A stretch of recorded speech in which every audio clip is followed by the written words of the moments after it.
Hello students, how are you? എല്ലാവരും സുഖമായിരിക്കുമെന്ന് കരുതുന്നു. പുതിയ ഒരു പാഠവുമായി ഞാൻ വീണ്ടും വന്നിരിക്കുകയാണ്. 9ാം ക്ലാസ്സിൽ നമുക്ക് അടുത്തതായിട്ട് പഠിക്കേണ്ട പാഠം ഒരു കവിതയാണ്. ദീപ് ജലാവോ എന്ന കവിതയാണ്. ഇത് എഴുതിയിരിക്കുന്നത് ത്രിലോചൻ ശാസ്ത്രിയാണ്. ഹിന്ദിയിലെ വളരെ പ്രശസ്തനായ ഒരു കവിയാണ് ത്രിലോചൻ ശാസ്ത്രി. ഹിന്ദിയിൽ പുരോഗമന ചിന്താഗതിക്കാരായ കവികളിൽ ഒരാളാണ് ത്രിലോചൻ ശാസ്ത്രി. അദ്ദേഹം ജനിച്ചത് ഉത്തർപ്രദേശിലെ സുൽത്താൻപൂർ ജില്ലയിലെ ഖഡ്ഗര ചിരാനിപ്പട്ടി എന്ന സ്ഥലത്താണ്. 1917 ഓഗസ്റ്റ് 20 അദ്ദേഹം ബനാറസ് ഹിന്ദു യൂണിവേഴ്സിറ്റിയിൽ നിന്നും ഇംഗ്ലീഷ് ലിറ്ററേച്ചറിൽ MA എടുത്തു. അതിനുശേഷം അദ്ദേഹത്തിൻ്റെ തുടർ പഠനം ലാഹോർ യൂണിവേഴ്സിറ്റിയിലായിരുന്നു. അദ്ദേഹം ദീർഘനാൾ പത്രപ്രവർത്തകനായിട്ട് ജോലി ചെയ്തു. അദ്ദേഹത്തിൻ്റെ കവിതയിൽ പ്രധാനമായിട്ടും കാണുന്നത് മാനുഷിക മൂല്യങ്ങൾക്ക് പ്രാധാന്യം കൊടുക്കുന്ന ഒരു കവിയാണ്. അദ്ദേഹം വാദിച്ചിരുന്നത് ജീവിത വിജയത്തിന് മാനുഷിക മൂല്യങ്ങൾ, അതുപോലെ തന്നെ ബന്ധങ്ങൾ, മനുഷ്യബന്ധങ്ങൾ ഇത് അത്യന്താപേക്ഷിതമാണെന്ന് വാദിച്ചിരുന്ന ഒരു കവിയാണ് അദ്ദേഹം. അതുപോലെ തന്നെ ആധുനിക കമ്പോള വ്യവസ്ഥയെ അദ്ദേഹം ശക്തമായിട്ട് എതിർത്തിരുന്നു. അപ്പോൾ നമുക്കിവിടെ പഠിക്കാനുള്ള കവിത ഈ ദീപ് ജലാവോ എന്നുള്ള കവിത വളരെ ചെറിയൊരു കവിതയാണ്, എങ്കിലും അതിൻ്റെ ആശയം വളരെ വിപുലമാണ്. അത് പഠിച്ചു കഴിയുമ്പോഴത്തേക്കും അത് നമുക്കൊരു ആത്മവിശ്വാസം പ്രദാനം ചെയ്യുന്ന ഒരു കവിതയാണ്. നമ്മൾ കുറച്ചുകൂടി ജീവിതത്തിൽ ധൈര്യം തോന്നും അത് പഠിച്ചു കഴിയുമ്പോഴത്തേക്കും. നമുക്ക് ആ കവിതയിലേക്ക് പോകാം.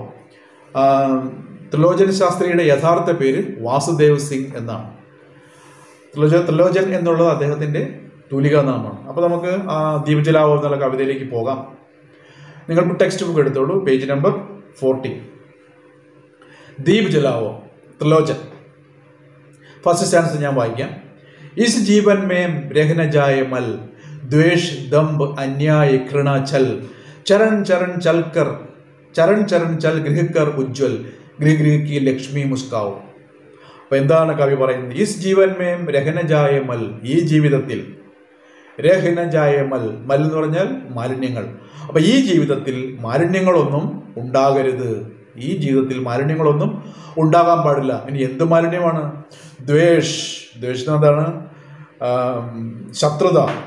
ദമ്പ്, അഹങ്കാരം. അർത്ഥം എഴുതിക്കുള്ളൂ കേട്ടോ ഓരോ വാക്കിൻ്റെയും. ദ്വേഷ് ശത്രുത, ദമ്പ് അഹങ്കാരം, അന്യായം എന്ന് പറഞ്ഞാൽ അനീതി, ഇൻജസ്റ്റിസ്, കൃണ വെറുപ്പ്, ചൽ എന്ന് പറഞ്ഞാൽ ചതി. അപ്പം ഇങ്ങനെയുള്ള മാലിന്യങ്ങളൊന്നും ഉണ്ടാകാൻ പാടില്ല. അപ്പം കവി ഇതിനെയൊക്കെ മാലിന്യങ്ങളായിട്ടാണ് കാണുന്നത്. ദ്വേഷ്, ദമ്പ്, അന്യായ്, കൃണ, ഛൽ ഇതൊക്കെ മാലിന്യങ്ങളാണെന്നാണ് കവി പറയുന്നത്. അപ്പം ഇങ്ങനത്തെ മാലിന്യങ്ങളൊന്നും നമ്മുടെ ജീവിതത്തിൽ ഉണ്ടാകാൻ പാടില്ല. ചരൺ ചരൺ ചൽ ഗൃഹക്കർ ഉജ്വൽ. ചരൺ ചരൺ ചൽ എന്ന് പറഞ്ഞാൽ നിങ്ങളുടെ ഓരോ കാൽപാദത്തിലും, നിങ്ങളുടെ ജീവിതത്തിൽ ഓരോ സ്റ്റെപ്പ് വയ്ക്കുമ്പോഴും ഈ കാര്യങ്ങൾ എപ്പോഴും ഓർത്തിരിക്കണം. എന്താണ്? മാലിന്യങ്ങളൊന്നും ഉണ്ടാകാൻ പാടില്ല. അങ്ങനെ നിങ്ങളുടെ വീടിനെ പ്രകാശിപ്പിക്കുക, ഉജ്വൽക്കരണ പ്രകാശിപ്പിക്കുക, വീടിനെ പ്രകാശിപ്പിക്കുക. ഗൃഹക്ക് ലക്ഷ്മി മുസ്കാവോ, ഓരോ വീടിൻ്റെയും ലക്ഷ്മി പുഞ്ചിരിക്കട്ടെ, ഓരോ വീട്ടിലെയും മഹാലക്ഷ്മി പുഞ്ചിരിക്കട്ടെ എന്നാണ് കവി പറയുന്നത്. അപ്പം എന്താണ് ഇതിൻ്റെ യഥാർത്ഥ അർത്ഥം? നമ്മുടെ ജീവിതത്തിൽ ഒരു പ്രകാശം ഉണ്ടാകണമെങ്കിൽ, അല്ലെങ്കിൽ വിജയം ഉണ്ടാകണമെങ്കിൽ എന്തു വേണം? നമ്മുടെ മനസ്സിലെ മാലിന്യങ്ങളെ നീക്കം ചെയ്യണം. ചതി, വഞ്ചന, വെറുപ്പ്, അന്യായം ഇതെല്ലാം ഉള്ള ഒരു മനസ്സിൽ, ഇതെല്ലാം ഉള്ള ഒരു വീട്ടിൽ ഈശ്വരൻ ഉണ്ടാവുമോ? അതാണ് കവി ഉദ്ദേശിക്കുന്നത്. അപ്പോൾ ഇതെല്ലാം മാറിക്കഴിയുമ്പോഴത്തേക്ക്, ഈ മാലിന്യങ്ങളെല്ലാം മാറിക്കഴിയുമ്പോഴത്തേക്ക് നമ്മുടെ വീട്ടിൽ ഈശ്വര ചൈതന്യം ഉണ്ടാകും, അവിടെ സ്നേഹം ഉണ്ടാകും, അങ്ങനെയുള്ളിടത്ത് വിജയം ഉണ്ടാകും.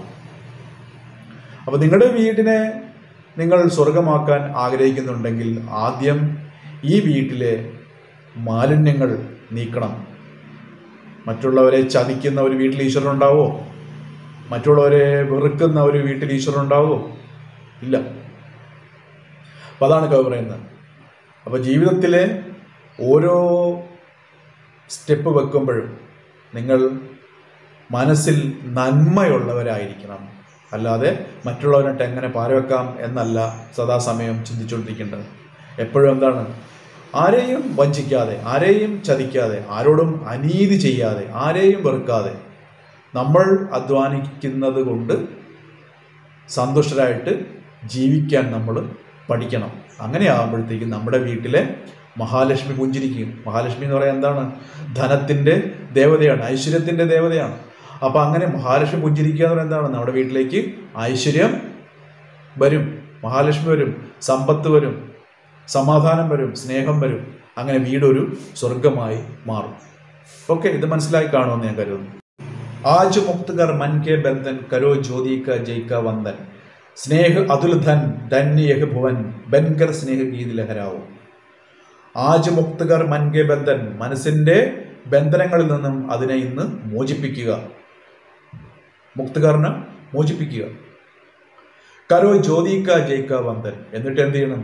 അങ്ങനെ മനസ്സിനെ അതിൻ്റെ ബന്ധനങ്ങളിൽ നിന്ന് മോചിപ്പിച്ചാൽ തീർച്ചയായിട്ടും നമുക്ക് ജീവിതത്തിൽ വിജയമുണ്ടാകും.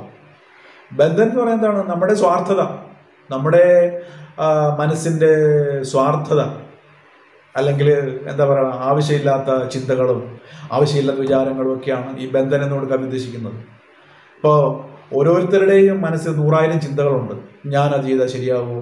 ഞാൻ തോറ്റുപോകുമോ? ഞാൻ PSC ടെസ്റ്റ് എഴുതിയാൽ ജോലി കിട്ടുമോ? ഞാൻ പരീക്ഷ എഴുതിയാൽ തോറ്റുപോകുമോ? ഞാൻ ഇൻ്റർവ്യൂവിന് പോയാൽ പാസ്സാകുമോ? അങ്ങനെയൊക്കെയുള്ള 100 പ്രശ്നങ്ങൾ, ചിന്തകൾ, അനാവശ്യമായ ചിന്തകൾ നമ്മുടെ മനസ്സിലുണ്ട്. അതിനെയാണ് കവിയുടെ ബന്ധൻ എന്തുകൊണ്ട് ഉദ്ദേശിക്കുന്നത്. അപ്പോൾ ജോൺ പോൾ രണ്ടാമൻ മാർപ്പാപ്പ പറയുണ്ടായി, മനുഷ്യൻ ആദ്യം അവൻ്റെ മനസ്സാകുന്ന തടവറയിൽ നിന്ന് പുറത്തു വരികയാണ് വേണ്ടത്. ഇതൊരു നല്ല കൊട്ടേഷനാണ്. അപ്പോൾ മനുഷ്യരെല്ലാവരും എന്താണ്? മനസ്സിൻ്റെ തടവറയിലാണ് ജീവിക്കുന്നത്. ആരും അതിൽ നിന്നും മോചനം ആഗ്രഹിക്കുന്നില്ല. അതും ആവശ്യമില്ലാത്ത ചിന്തകൾ. നമ്മൾ നടന്നു പോണ വഴി തേങ്ങ തല വീഴുവോ എന്ന് പേടിച്ചിട്ട് കാര്യമുണ്ടോ? തേങ്ങ അത് വീഴേണ്ട സമയത്ത് വീഴും, ഒരു സംശയമില്ല. അല്ലാതെ ഞാൻ നടന്നു പോകുമ്പോൾ എൻ്റെ തല തേങ്ങ വീഴുവോ എന്നോർത്ത് നമുക്ക് പേടിച്ച് പുറത്തിറങ്ങാതിരിക്കാൻ പറ്റുമോ? അപ്പം അങ്ങനെ ആയിരിക്കരുത് നമ്മുടെ കാഴ്ചപ്പാട്. അപ്പം അങ്ങനെയുള്ള ബന്ധനങ്ങളെ നീക്കുക. അപ്പോൾ നിങ്ങളുടെ ജീവിതത്തിൽ വിജയം താനേ വരും. അതാണ് കവി പറയുന്നത്, കരോ ജ്യോതി ക ജയ് ക വന്ദൻ. വിജയമാകുന്ന ആ വിളക്കിനെ, ആ ജ്യോതിയെ നിങ്ങൾ വന്ദിക്കൂ. സ്നേഹം അതുൽ ധൻ ധന്യഹേവൻ, സ്നേഹം അതുല്യമായ ധനമാണ്. അപ്പോൾ ആദ്യം പറഞ്ഞു, നമ്മുടെ മനസ്സിലെ സ്വാർത്ഥതകളെല്ലാം നീക്കിക്കഴിഞ്ഞാൽ പിന്നെ നമുക്ക് അവിടെ ഉണ്ടാകുന്ന സ്നേഹമാണ്. എല്ലാവരോടും പിന്നെ സ്നേഹമായിരിക്കും. സ്വാർത്ഥതയില്ലെങ്കിൽ പിന്നെ പ്രശ്നങ്ങളില്ല. മിക്ക പ്രശ്നങ്ങളും ആരംഭിക്കുന്നത് നമ്മുടെ സ്വാർത്ഥതയിൽ നിന്നാണ്. അപ്പോൾ സ്വാർത്ഥത ഇല്ലെങ്കിൽ അവിടെ എന്തുണ്ടാകും? സ്നേഹമുണ്ടാവും. അതാണ് അതുൽ ധൻ, വിലമതിക്കാനാവാത്ത സമ്പത്താണ് സ്നേഹം. അപ്പോൾ ആ സമ്പത്ത്, സ്നേഹമാണ് സമ്പത്ത്, കൂട്ടി വയ്ക്കുക. ധന്യഹേ ഭുവൻ, അങ്ങനെയാകുമ്പോൾ ഈ ലോകം ധന്യമായി മാറും. ബൻകർ സ്നേഹ ഗീത് ലഹരാവും.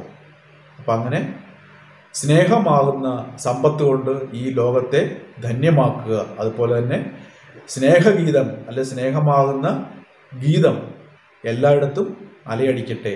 ലോകം മുഴുവനും സ്നേഹമാകുന്ന ഗീതം അലയടിക്കട്ടെ എന്നാണ് കവി ഉദ്ദേശിക്കുന്നത്. അപ്പം എല്ലാവരും തങ്ങളുടെ സ്വാർത്ഥ ചിന്തകളെല്ലാം മാറ്റിവെച്ച് പരസ്പരം സ്നേഹിക്കുകയും ബഹുമാനിക്കുകയും ചെയ്യുക. അപ്പോൾ നമ്മുടെ നാടും വീടും നമ്മുടെ രാജ്യവും ലോകവും ഒക്കെ ധന്യമാകും, നന്നാകുമെന്നാണ്. ഓക്കെ, സ്റ്റാൻസ മനസ്സിലായത്? പാരഗ്രാഫ് നോക്കിയോളൂ. Page number 41. ഞാൻ സ്റ്റാൻസ വായിക്കാം. कर्मयोग कल तक के फूलो जीवन सुमन सुरभि पर फूलो छवि छवि छूलो सुख से झूलो जीवन की नव छवि बरसाओ. അപ്പോൾ ഇതിൻ്റെ അർത്ഥം എന്താണ്? കർമ്മയോഗ്, കർമ്മഫലം, കർമ്മയോഗ കൽത്തക്കെ പൂലോ, ഇന്നലെ വരെ നിങ്ങൾ എന്തെല്ലാം ചെയ്തിട്ടുണ്ടോ അതൊക്കെ മറക്കുക, മറന്നേക്കുക. കഴിഞ്ഞ കാലത്തെക്കുറിച്ച് നമ്മൾ ഓർത്ത് ദുഃഖിച്ചിട്ട് യാതൊരു പ്രയോജനമില്ല. അതാണ് കവിയോട് ഉദ്ദേശിക്കുന്നത്. കഴിഞ്ഞ കാലത്ത് നമുക്ക് ചിലപ്പോൾ പരാജയങ്ങൾ സംഭവിച്ചിട്ടുണ്ടാകാം, ചിലപ്പോൾ നമ്മുടെ കയ്യിൽ നിന്ന് തെറ്റുകുറ്റങ്ങൾ സംഭവിച്ചിട്ടുണ്ടാകാം, നമ്മൾ ആരുടെങ്കിലും മോശമായിട്ട് പെരുമാറിയിട്ടുണ്ടാകാം. അതൊക്കെ മറന്നേക്കുക. കഴിഞ്ഞ കാലത്തെക്കുറിച്ച് നമ്മൾ വിഷമിച്ചിട്ട് യാതൊരു കാര്യവുമില്ല. ജീവൻ സുമൻ സുരഭി പർ ഫൂലോ, ജീവിതമാകുന്ന പുഷ്പം, സുമൻ എന്ന് പറഞ്ഞ പുഷ്പമാണ്. അപ്പൊ ജീവിതമാകുന്ന പുഷ്പത്തിൻ്റെ സുഗന്ധം പരത്തുക. ഇപ്പോൾ പൂക്കൾ നമുക്കറിയാം, നല്ല സുഗന്ധമാണ് പൂക്കളെ. നല്ല സുഗന്ധമുള്ള പൂക്കളുമുണ്ട്, മോശം ഗന്ധമുള്ള പൂക്കളുമുണ്ട്. അപ്പോൾ നല്ല സുഗന്ധം പരത്തുന്ന പൂക്കളെയാണ് കവിയോട് ഉദ്ദേശിക്കുന്നത്. നമ്മൾ അങ്ങനെ ആയിരിക്കണം. മറ്റുള്ളവർക്ക് സന്തോഷം പകരുന്ന ഒരു ജീവിതമായിരിക്കണം നമ്മുടേത്. അല്ലെങ്കിൽ മറ്റുള്ളവർക്ക് ബുദ്ധിമുട്ടുണ്ടാക്കാത്ത ഒരു ജീവിതമായിരിക്കണം നമ്മൾ. അല്ലാതെ ഒരു ശവനാറിപ്പൂ ആയി മാറരുത് നമ്മൾ. നമുക്കറിയാം, മോശം ശവനാറിപ്പൂവിൻ്റെ ഗന്ധം വളരെ മോശമാണ്, അതാർക്കും ഇഷ്ടമല്ല. എന്നാൽ നല്ല റോസപ്പൂവിൻ്റെയോ മുല്ലപ്പൂവിൻ്റെ ഗന്ധം എല്ലാവർക്കും ഇഷ്ടമല്ലേ? അപ്പോൾ അതുപോലെ ആയിരിക്കണം നമ്മുടെ ജീവിതം. മറ്റുള്ളവർക്ക് സന്തോഷപ്രദമായ രീതിയിൽ, മറ്റുള്ളവർക്ക് പ്രയോജനകരം, ആർക്കും നമ്മളെ കുറിച്ച് ആർക്കും ഒരു വെറുപ്പുണ്ടാകാത്ത രീതിയിൽ ജീവിക്കുക. ആ ഒരു സുഗന്ധം പരത്തുക. നമ്മൾ ജീവിക്കുമ്പോൾ ഒരു പൂ അതിൻ്റെ സുഗന്ധം മറ്റുള്ളവരിലേക്ക് പരത്തുന്ന പോലെ നമ്മളും മറ്റുള്ളവർക്ക് പ്രയോജനമുണ്ടാകുന്ന, മറ്റുള്ളവരുടെ ജീവിതത്തിൽ പ്രകാശം ചൊരിയുന്ന ഒരു ജീവിതമായി മാറണം. ചവി ചവി ചൂലോ സുഖസേ ചൂലോ. ചവി ചവി എന്ന് പറഞ്ഞാൽ ശോഭ എന്നാണ്. ആ പ്രകാശത്തിൻ്റെ ശോഭയെ സ്പർശിക്കൂ. സുഖസേ ചൂലോ, സുഖത്തിൽ ആറാടൂ. ജീവൻ കി നവ് ചവി ബർസാവ്, ജീവിതത്തിൻ്റെ പുതിയ ഒരു ശോഭ വർഷിക്കൂ, പുതിയൊരു പ്രകാശം ചൊരിയൂ. ചുരുക്കി പറഞ്ഞാൽ എത്രയേ ഉള്ളൂ, കഴിഞ്ഞ കാലത്തെ തെറ്റുകുറ്റങ്ങളും എല്ലാം മറന്ന് സ്വാർത്ഥതയില്ലാത്ത, എല്ലാവരെയും സ്നേഹിക്കുകയും ബഹുമാനിക്കുകയും ആദരിക്കുകയും ചെയ്യുന്ന ഒരു പുതിയ ജീവിതം ആരംഭിക്കുക. ആ ജീവിതത്തിൽ മറ്റുള്ളവരെ സഹായിക്കുക, മറ്റുള്ളവർക്ക് ഒരു ബുദ്ധിമുട്ടും ഉണ്ടാക്കാതിരിക്കുക. അതുപോലെ ചെറിയ ജീവിതമാണെങ്കിലും നമ്മൾ ഉള്ളതിൽ സന്തോഷിച്ച്, ഉള്ളതുകൊണ്ട് സംതൃപ്തരായി ജീവിക്കാൻ പഠിക്കുക, തുടങ്ങുക. അല്ലാതെ ഇല്ലാത്തതിൻ്റെയും കിട്ടാത്തതിൻ്റെയും പുറകെ ഓടി ഓടി ഓടി ഓടി ജീവിതം പാഴാക്കാതെ നമ്മുടെ കയ്യിൽ എന്താണോ നമുക്കുള്ളത് അതിൽ സംതൃപ്തി കണ്ടെത്തി ജീവിക്കുക, തുടർന്ന് പരിശ്രമിക്കുക. ഞാൻ പറയുന്നത് നിങ്ങൾക്ക് മനസ്സിലാവുന്നുണ്ടാവുമെന്ന് ഞാൻ കരുതുന്നു. അടുത്ത സ്റ്റാൻസ് നോക്കിയോളൂ, ഞാൻ വായിക്കാമേ. ये आनंद के लिख लिख तारे दुर्बल अपनी ज्योति पसारे अंधकार से कभी न हारे प्रतिमन वही लगन सरसाओ. അതിൻ്റെ അർത്ഥം പറയാം. അനന്ത് കെ ലഘു ലഘു താരെ. അനന്ത് കെ എന്ന് പറഞ്ഞാൽ ആകാശത്തിലെ, ലഘു ലഘു എന്ന് പറഞ്ഞാൽ ചെറിയ താരെ, നക്ഷത്രങ്ങൾ. അപ്പോൾ ആകാശത്തിലെ ചെറിയ ചെറിയ നക്ഷത്രങ്ങളെ നോക്കൂ. ദുർബൽ അപ്പനി ജ്യോതി പസാരെ. നമ്മൾ നോക്കിക്കഴിഞ്ഞാൽ ആകാശത്തിൽ ഒരു മിന്നാമിനിങ് പോലത്തെ ഒരു വെട്ടം കാണാം നക്ഷത്രത്തിൻ്റെ. അതാണ് കവി പറയുന്നത്, ദുർബലമായ വെട്ടം എന്ന കവി പറയുന്നത്. പക്ഷേ ഒരിക്കൽ പോലും ആ വെട്ടം ഇല്ലാതാകുന്നില്ല. ഇപ്പം ഈ നക്ഷത്രങ്ങൾ തങ്ങളുടെ പ്രകാശം വളരെ ചെറുതാണെങ്കിലും സദാസമയം പ്രകാശിച്ചുകൊണ്ടായിരിക്കുന്നത്. ഇപ്പോൾ കവി അതിന് നമ്മളോട് പറയുന്നത് എന്താണ്? അങ്ങനെ ആയിരിക്കണം നമ്മൾ. ഒരിക്കലും ഇരുട്ടിനോട് പരാജയപ്പെടരുത്. അപ്പം നക്ഷത്രങ്ങൾ നമ്മളെ പഠിപ്പിക്കുന്ന പാഠം എന്താണ്? ഞങ്ങൾ ഒരിക്കലും പരാജയപ്പെടില്ല. ഞങ്ങളുടെ വെട്ടം, ഞങ്ങളുടെ പ്രകാശം ചെറുതായിരിക്കാം, പക്ഷെ ഞങ്ങൾ ഒരിക്കലും ഇരുട്ടിനോട് പരാജയം സമ്മതിക്കുകയില്ല. ഞങ്ങൾ ഇങ്ങനെ പൊരുതിക്കൊണ്ടേയിരിക്കും. അപ്പം നമ്മളും അതുപോലെ ആയിരിക്കണം. ഇരുട്ട് എന്നാണ് ഉദ്ദേശിക്കുന്നത് ജീവിതത്തിലെ പ്രതിസന്ധികളാണ്. അപ്പം ജീവിതത്തിൽ പ്രതിസന്ധികൾ ഉണ്ടാകുമ്പോൾ ഒരിക്കലും നമ്മൾ പരാജയപ്പെട്ടു പോകരുത്, പരാജയം സമ്മതിക്കണം. നമ്മൾ ആകാശത്തിലെ നക്ഷത്രങ്ങളെ നോക്കുക, അവയെപ്പോലെ നമ്മൾ പൊരുതിക്കൊണ്ടേയിരിക്കണം. ആനന്ദിക്ക് ലഘുലഘു താരെ ദുർബൽ അപ്പനി ജ്യോതി പസാരെ. ദുർബലമായ നക്ഷത്രങ്ങൾ ദുർബലമായ തങ്ങളുടെ പ്രകാശം എപ്പോഴും പരത്തിക്കൊണ്ടാണ് ഇരിക്കുന്നത്.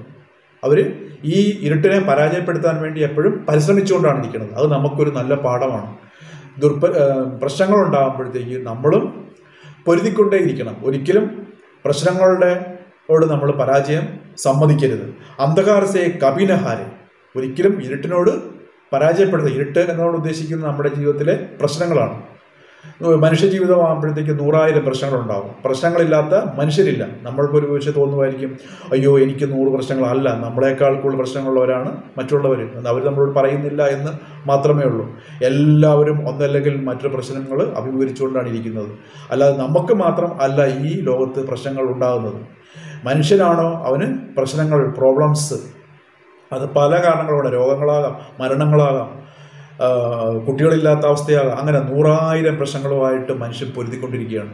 ഈ ജീവിതം എന്ന് പറയുന്നത് തന്നെ ഒരു സമരമാണ്. അതിനോട് നമ്മൾ നിരന്തരം പൊരുതിക്കൊണ്ടിരുന്നാൽ മാത്രമേ ജീവിതത്തിൽ വിജയിക്കുകയുള്ളൂ. അതാണ് കവിയുടെ പറയുന്നത്. ആകാശത്തിലെ ചെറിയ നക്ഷത്രങ്ങളെ നിങ്ങൾ നോക്കുവിൻ, അവയുടെ ചെറിയ പ്രകാശം പരത്തിക്കൊണ്ട് അത് ഇരുട്ടിനോട് എപ്പോഴും പൊരുതിക്കൊണ്ടാണ് ഇരിക്കുന്നത്. അപ്പം നിങ്ങളും അതുപോലെ ആയിരിക്കണം. ജീവിതത്തിൽ പ്രശ്നങ്ങളുണ്ടാകുമ്പോൾ ഒരിക്കലും പരാജയം സമ്മതിക്കരുത്. അതിനെതിരെ നമ്മൾ നിരന്തരം പോരാടിക്കൊണ്ടിരിക്കണം. അന്ധകാർസേ കബീനഹാരെ, അന്ധകാര ഇരുട്ടിനോട് ഒരിക്കലും പരാജയപ്പെടരുത്. പ്രതിമൻ വകിൽ ലഗൻ സരസാവോ, പ്രതിമൻ എന്ന് പറഞ്ഞാൽ ഓരോ മനസ്സും ഇങ്ങനെ പ്രയത്നിച്ചുകൊണ്ടിരുന്നാൽ നമ്മുടെ ജീവിതം സുന്ദരമാകും. ലഗൻ എന്ന് പറഞ്ഞാൽ പ്രയത്നമാണ്. നമ്മുടെ ജീവിതം വിജയിക്കും. അതുപോലെ ഈ ലോകവും വിജയിക്കും, ലോകം ധന്യമാകും.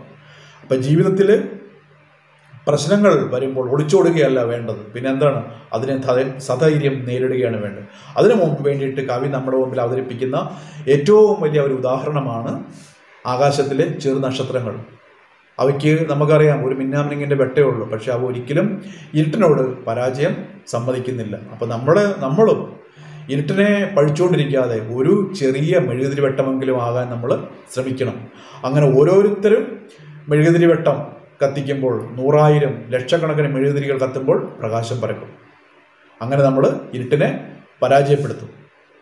അപ്പം ഇത്രയേ ഉള്ളൂ ഈ കവിത. നിങ്ങൾക്ക് മനസ്സിലായി കാണുമെന്ന് ഞാൻ കരുതുന്നു. മനസ്സിലായോ?